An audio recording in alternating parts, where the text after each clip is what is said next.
Hello, I'm Myles Taylor, and for my project, I picked titanium.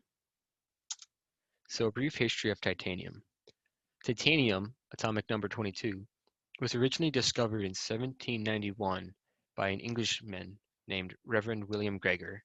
However, this discovery of titanium went largely undiscovered by the scientific community, and it wasn't until in 1795 it was rediscovered by a German chemist where it became mainstream in the scientific community. The name of titanium comes from Greek mythology, being named after the Titans, and the name is said to represent the strength of titanium, as the Titans were very strong individuals. The crystal and atomic structure of titanium. So titanium's primary form of bonding is metallic bonding, and titanium actually has incredibly strong bonding between its titanium atoms. Solid titanium is capable of forming both hexagonal closed packet crystal structure (HCP) or a body-centered cubic system (BCC), depending on the environmental temperature at which crystallization occurs. When high temperatures are maintained during the crystallization process, titanium will form a BCC pattern. However, when it is allowed to cool down to room temperatures through the crystallization process, titanium will form an HCP crystal structure. By and large, the HCP crystal structure is preferable to its BCC counterpart. This is largely due to its better atomic factor, which means that there are more atoms per unit cell, which means that titanium in an HCP crystal structure will have a better strength to weight ratio and overall better uh, mechanical characteristics composed to its BCC counterpart. So the physical properties of titanium. Titanium is renowned for its impressive strength to weight ratio. It is as strong as most commercial steels, while only being 45% of the weight of said steels. Or, to compare it to its other large competitor, aluminum, it is nearly twice as strong as aluminum, while only weighing 60% more. Titanium has an incredibly high melting point, higher than most other metals, with it sitting around 1,668 degrees Celsius.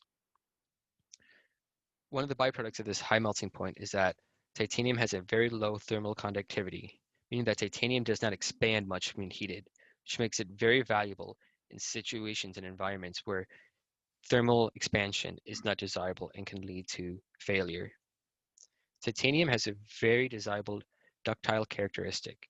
In most engineering situations, a ductile fracture is preferable to that of a brittle fracture because a ductile fracture has more warnings before the actual fracture occurs, allowing steps and measures to be taken to prevent said failure. And due to the strong surface bonding of titanium, titanium is a naturally non-corrosive metal. This means that it is resistant to salt water and rust and won't corrode and weaken over time. So the environmental impact of titanium. Titanium is the ninth most common element in Earth's crust.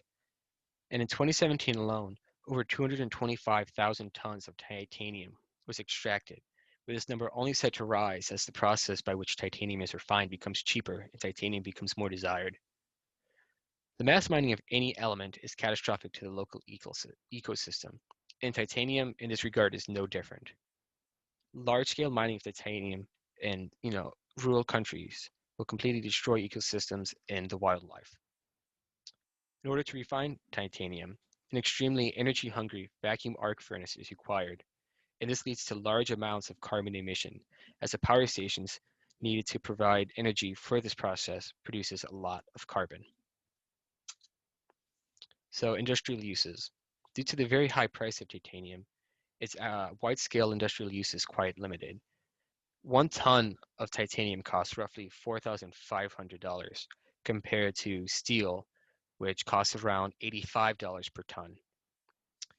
And another big downside for mass use of titanium is that it is incredibly hard to mill, making it incredibly expensive to use en masse and very fidgety and likely to clog up machines. However, the impressive characteristics of titanium means that it is still used in a lot of situations, the biggest of which being the aerospace industry. Here, the very high strength to weight ratio and the high heat capacity of titanium makes it perfect to be used in jet engines with High melting temperature means that it is incredibly resistant to creep. It makes it way better than most of its other contemporaries. Another big use for titanium is the use for prosthetics. Due to the non-toxic nature of titanium, it can come into constant contact with human skin without any fear of causing harm or poisoning to the user. A final use of titanium is in sunscreen and white paint, where it is used as a pigment and a fantastic blocker of UV rays from the sun. Titanium is set to become more used in just commonplace objects and items as the price drops. The end.